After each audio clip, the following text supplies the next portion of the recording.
The daily morning edition of the Wichita paper was provided by Dr. Marcia Drury, Dr. D as she was better known, when she entered the clinic east door in the mornings, which was the Kiowa Hospital's old ambulance entrance, and adjacent to the kitchen back door. Most mornings along with the paper she would deposit a box of donuts from Val's Donut Shop on the picnic table that resided there, for the non-certified staff. The Thursday edition of the Wichita Eagle would include what was designated as a social page, where a person could submit at no charge an introduction of themselves to the public, leaving a phone number for those of like interest to enjoin an introduction. Fellow hospital employees, Arvita Starzak, dietary, Judy Reed and her housekeeping staff during their morning break formulated a novel idea. The assembly forthcoming, wanting Gary to post his social personality subsistence on the Eagle social page, Gary at first declining but on a lark giving in. Placing a call to the Eagle Society page editor, a lady answered, cordially taking the prescribed ad, then posing a question, "How do you want it titled?" Gary was somewhat perplexed at the unexpected question. Hesitantly he replied he didn't know. "What do you think?" The lady replying, "Well, you sound like a Prince Charming, how about that?" The week-long wait was finally over, the Thursday morning paper arriving.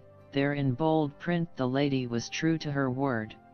As the weeks progressed, Gary's answering machine having several messages from the opposite gender briefly introducing themselves leaving their number.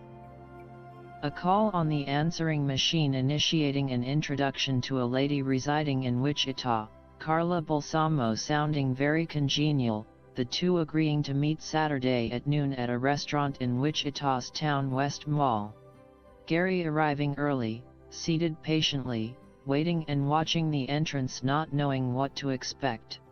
A younger attractive woman entering immediately capturing him with her stylish dress, her eyes searching the restaurant for recognition.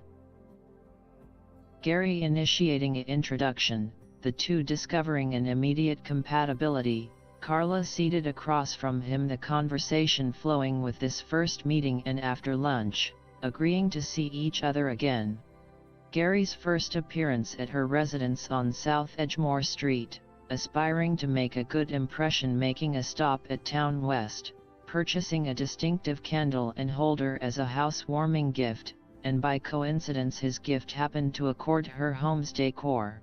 The couple spending a delightful outing together, the first of several. It was during a 10-day triple-digit heat wave in Wichita that Gary came to her rescue, the central air conditioning in her residence having failed, Carla calling him in Kiowa about her dilemma. Gary explaining although he could do the basic servicing on a unit, he wasn't an AC technician and didn't possess any of the necessary equipment, suggesting she call an AC professional.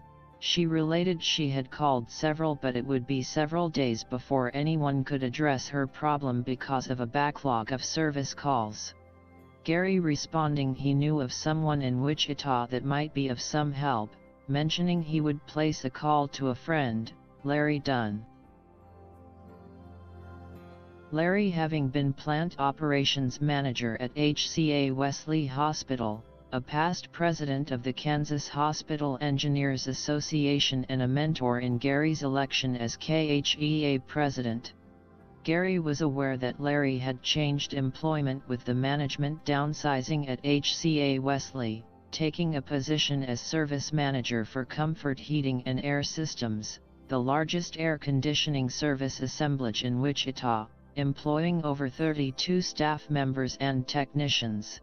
Plus Larry also having been a distributor in Gary's Amway enterprise. Placing a call to his friend about Carla's dilemma, Larry also acknowledging that his service trucks were backlogged because of the heat wave and committed for several days. Gary beseeching that this lady friend was somewhat special, could he make an exception? Larry replying that he couldn't change the service schedule, but what he would do for Gary was make the service call himself. Later that evening, Carla telephoned thanking Gary. Her air conditioning was once again operational, stating that Larry even refused payment for his services. The phone call was unexpected, Gary's mother calling from California, revealing that she had made reservation for the two of them to invest 3 nights in Branson, Missouri, and had acquired reservation for 5 shows, and a celebrated dinner cruise on Table Rock Lake aboard the Branson Belle showboat. The matriarch of the Wilson family giving notice she would alight Wichita's Mid-Continent Airport on United Airlines the evening of Wednesday, October 8. Gary foreseeing with anticipation an enjoyable new venture with his mother. Leaving work early from the Kiowa hospital, his small suitcase made ready for a 4-day excursion, the Buick journeying to Wichita. Gary arriving at the Mid-Continent Airport Arena, addressing the airport Hilton, deciding instead of driving all the way back to Kiowa for the night, to access a room for his mother and himself, enabling an early start in the morning for Branson. Waiting for her arrival, Gary formatting a novel idea, making a decision to call Carla to see if she would be interested in joining the two of them for dinner, and with her being a vibrant conversationalist, it would bring life to the dinner engagement. Gary addressed his mother's United Airlines flight arriving at Mid-Continent at 7:00 p.m., the two walking the short distance to the airport Hilton finding a Renaissance convention in progress. Knights, ladies and others dressed in the costumes of that era milling about. Stopping to view the members in the hotel convention room, the two enjoying the festive group's garb and music of the period before hastily getting situated in their room. Gary informing his mom of the evening plans, the Buick found them journeying to Carla's, their dinner guest waiting. Gary suggesting they dine at the restaurant and club that Carla had previously introduced to Gary, its unique atmosphere and menu specialty, a hollow-eat-out pineapple filled with a sweet and sour bouquet of shrimp, tropical fruits, and pork, with an apropos name of Hawaii 5-0. Gary seated at the table observing his mother and Carla conveying most of the conversation, the two getting on famously. The evening drawing nigh, their meal completed, Gary returning Carla home thanking her for a most enjoyable evening, the Wilsons returning to the airport Hilton. A nocturnal rest, Gary and his mother awakening to a marvelous fall morning, the two having breakfast at Denny's located on West Kellogg, a block east of the airport entrance. The 300-mile journey to Branson beginning, Gary making a decision rather than taking the easterly US 54, deciding to accommodate the less traveled scenic southeast route, US 400, shorter in distance but more time-consuming, because of the highway's 2-lane contingency. A brief halfway stop in Fredonia for fuel and lunch, the small town and analogous to many scattered throughout Kansas. Ascending the road once more traversing east, soon crossing into Missouri, their destination no longer fleeting.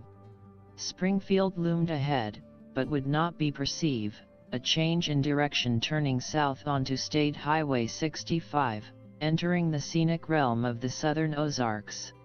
Gary realizing he had missed a turn, discovering they were no longer on the highway, but on the old winding mountain road into Branson, both in good spirits able to look down on the town, commenting on the mistake that this was truly the real scenic route. From their vantage point descending off the mountain, a view of the 722-mile-long White River, and the man-made Table Rock Lake, just one of 8 reservoirs built by the Corps of Engineers beginning in 1938. The Table Rock Dam being completed in 1964, forming the area's largest lake. Looming before them was the aura and arresting picture of Branson, the couple looking forward to what was to come.